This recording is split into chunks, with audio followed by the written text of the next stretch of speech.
Children, in today's class, we shall start with question number 4 from exercise 1.1 on the topic knowing our numbers. ठीक है, तो question number 4 is insert commas suitably and write the names according to International System of Numeration. ये हमें number दिया है, इसमें हमें commas लगाने हैं according to international system of numerations and also we have to write the number name. ठीक है, so first we insert commas. Let me write the number 789211092. अब इंटरनेशनल सिस्टम में 3 के ग्रुप्स होते हैं. ठीक है, तो हम एक्सट्रीम राइट से शुरू करते हैं. तो पहला कॉमा कहाँ 3 के बाद लगे, 3 डिजिट्स के बाद लगेगा 1 2 3. तो मेरा पहला कॉमा कहाँ लग रहा है,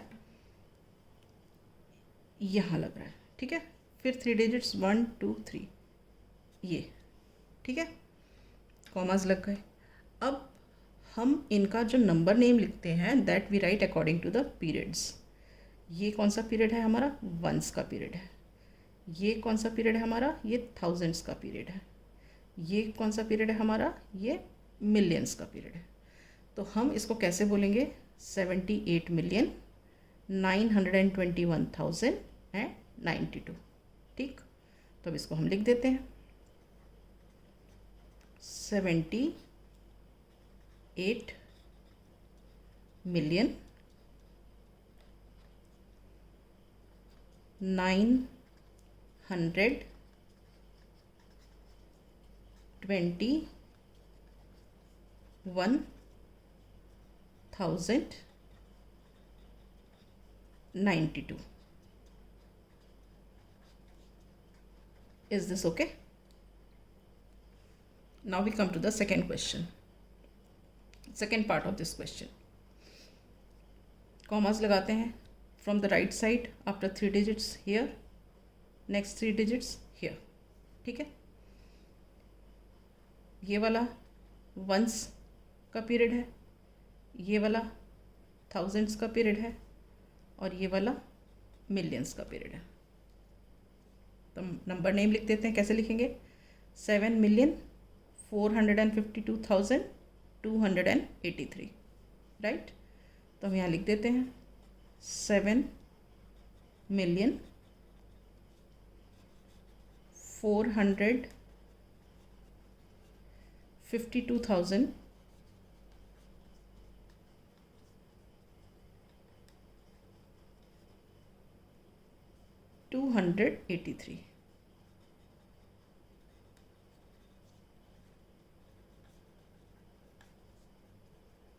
ठीक हो गया. अब आ जाते हैं सी पार्ट पर. सी पार्ट में पहले नंबर लिख लेते हैं 9998510 3 डिजिट्स के बाद कॉमा लगाना है. तो ये पहला कॉमा यहाँ लगा, फिर 1 2 3, फिर दूसरा कॉमा यहाँ लगा. ठीक है, अब देखो ये हमारा कौन सा पीरियड है, वंस. ये हमारा है थाउजेंड्स, ये हमारा है मिलियन. राइट, तो रीड कैसे करेंगे, 99,985,102. अब लिख लेते हैं इसको.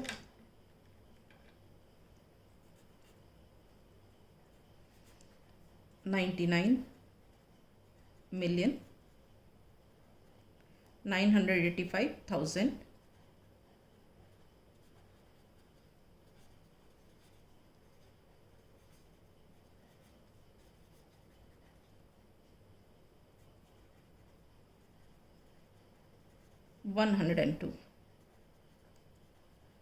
102. ठीक है, अब डी पार्ट करते हैं. डी पार्ट में क्या है, नंबर पहले कॉपी कर लेते हैं 48049831. कॉमास लगाते हैं 3 1 2 3 डिजिट्स के बाद, फिर अगेन 3 डिजिट्स के बाद. ठीक है, अब आप ये देखो,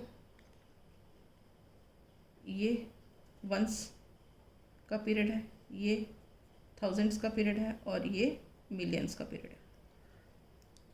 तो आप कैसे रीड करोगे इस क्वेश्चन को, 48 मिलियन 49,831, ठीक है। तो हम लिख देते हैं ऐसे 48,831. Is this clear? Okay, so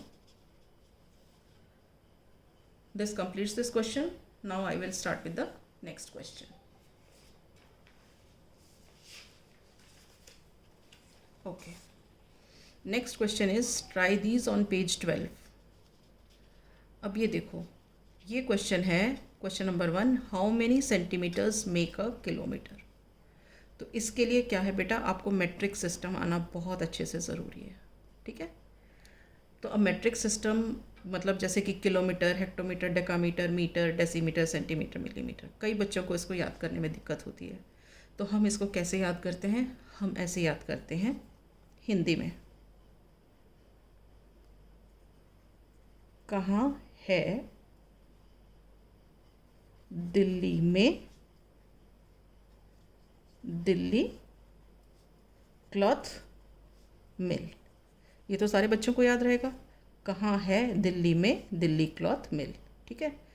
तो इसको हम कन्वर्ट कर देते, कहाँ से के ले आते हैं, है से एच ले आते हैं, इधर से डी ले आते हैं, इससे एम ले आते हैं, फिर इससे डी ले आते हैं, फिर इससे सी ले आते हैं और इससे एम ले आते हैं, ठीक है। K H D M D C M.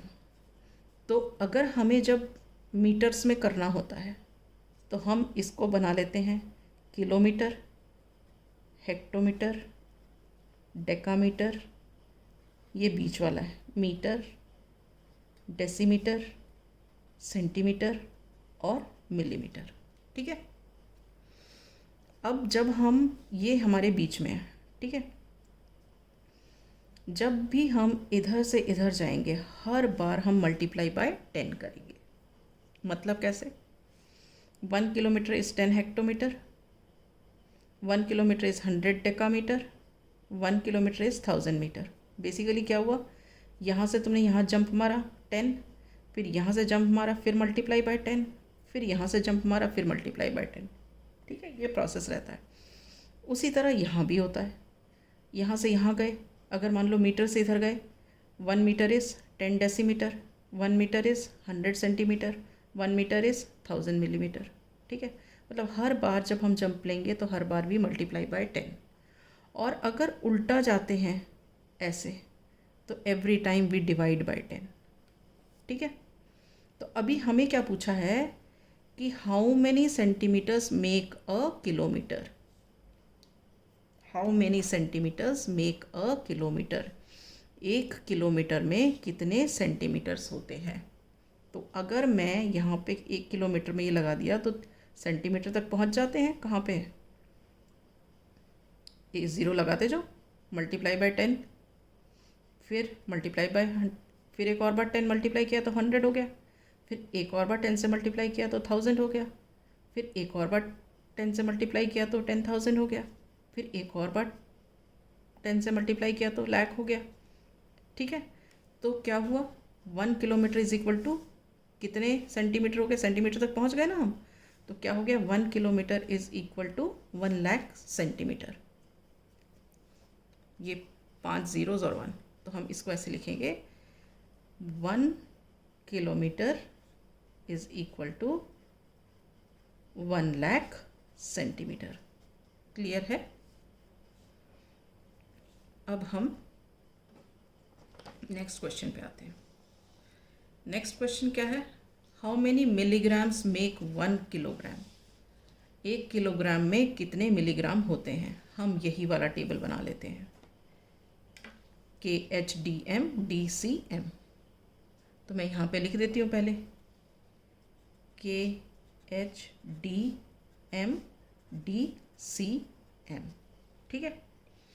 अब ये क्या है, ग्राम वाली बात हो रही है इनमें, जी वाली, तो हम इसको क्या कन्वर्ट करके लिखेंगे, किलोग्राम, हेक्टोग्राम, डेकाग्राम। अब ये जो बीच वाला था ये मीटर था, तो यहाँ हो जाएगा ग्राम, ग्राम, डेसीग्राम, सेंटीग्राम और मिलीग्राम। ठीक है, तो आप यहाँ देखो कि हमें कहाँ पहुँचना है। 1 किलोग्राम, 1 किलोग्राम में कितने मिलीग्राम होते हैं? तो जहाँ तक मिलीग्राम है वहाँ तक ज़ीरो लगा दो। तो 1 किलोग्राम में इतने मिलीग्राम होते हैं। 1 2 3 4 5 6 ज़ीरोस लगेंगे। तो हम यहाँ आंसर में लिखेंगे, कहाँ लिखूँ, 1 किलोग्राम इज इक्वल टू 1 और उसके बाद 1 2 3 4 5 6 ज़ीरोस, 6 ज़ीरोस लगाओ। 1 2 3 4 5 6 zeros, 1 2 3, this much milligram. Is this clear? 1 kilogram is equal to 10 lakh milligram. Clear है? अब आ जाते हैं हम नेक्स्ट क्वेश्चन पे। नेक्स्ट क्वेश्चन क्या है? अ box contains 2 lakh medicine tablets, each weighing 20 milligram. What is the total weight of all the tablets in the box in grams and kilograms? ठीक है, इस क्वेश्चन का क्या मतलब है कि बॉक्स में कितनी टैबलेट्स हैं?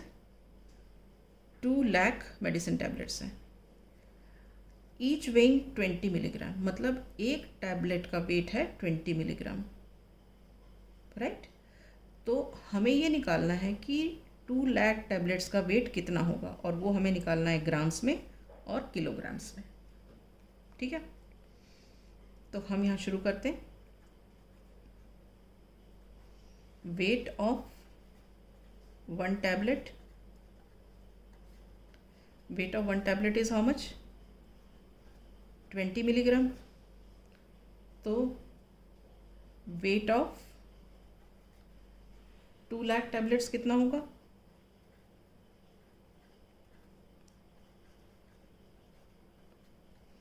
20 इंटू 2 लाख,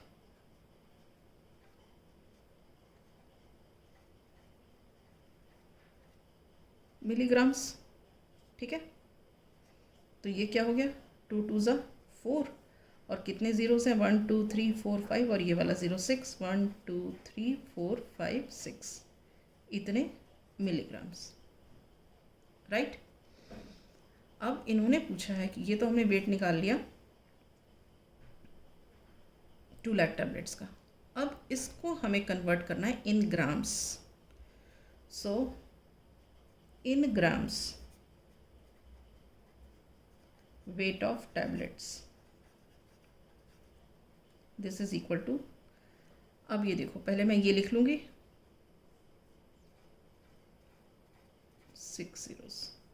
ठीक है, देखो अब मुझे ग्राम में निकालना है, यहीं पे देख लो, मिलीग्राम से मुझे कहाँ पहुँचना है? ग्राम पे पहुँचना है। तो मुझे कितने जम्प्स लेने हैं? 1 2 3, और हर बार क्या है? 10 से डिवाइड होगा। यहाँ से 10 से डिवाइड हुआ, फिर यहाँ 10 से डिवाइड हुआ, फिर यहाँ 10 से डिवाइड हुआ। तो बेसिकली क्या हुआ? यहाँ तक 10 हुआ, यहाँ से यहाँ तक 100 हुआ, यहाँ से यहाँ तक 1000 हो गया। तो इसका मतलब क्या है? जब हम मिलीग्राम को ग्राम में कन्वर्ट करेंगे तो वी विल डिवाइड बाय 1000। ठीक है, तो ये 3 ज़ीरोज़ और ये 3 ज़ीरोज़ कट हो गए, तो आंसर मेरा क्या आ गया? 4000 ग्राम्स। ठीक है, अब मुझे किलोग्राम में भी निकालना है, तो मैं क्या लिखूंगी? In kilogram weight of tablets,